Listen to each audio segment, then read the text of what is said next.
वंदना और स्वागत करती हूँ रंजना दीदी के चैनल पे। और एक प्यारा सा गीत लेके आई हूँ, कमेंट में जरूर बताइए। इतना भीड़ बा, भीड़ में गर्मी होए लगा था एकदम। बताओ तो बाटी आप लोग सपोर्ट कइल जाई, बस जान लिहल जा। बहुत आप लोगों से निवेदन बा, बहुत सुंदर से गीत बा।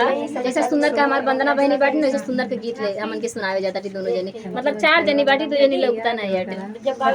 काहे मोरा जियरा जरौला बेईमानाओ, काहे मोरा जियरा जरौला बेईमानाओ, काहे मोरा जियरा जरौला बेईमानाओ। तब तक कहला हम रुपया कमैबे, तब तक कहला हम रुपया कमैबे, रुपया कमैबे हो रुपया कमैबे। दिन भर मोबाइल चलावा बेईमानाओ, दिन भर मोबाइल चलावा बेईमानाओ। काहे मोरा जियरा जरावा बेईमानाओ, काहे मोरा जियरा जरावा बेईमानाओ।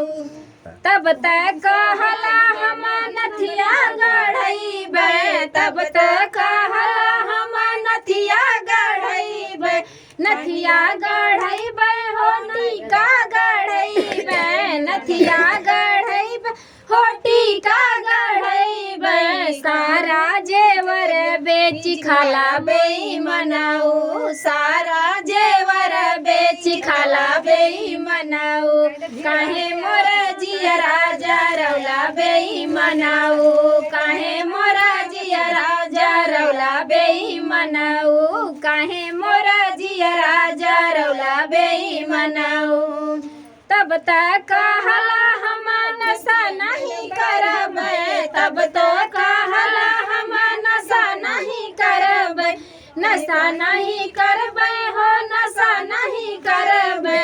दिन भर तू पनवा चावला बेईमानाओ, दिन भर तू गुटखा चावला बेईमानाओ।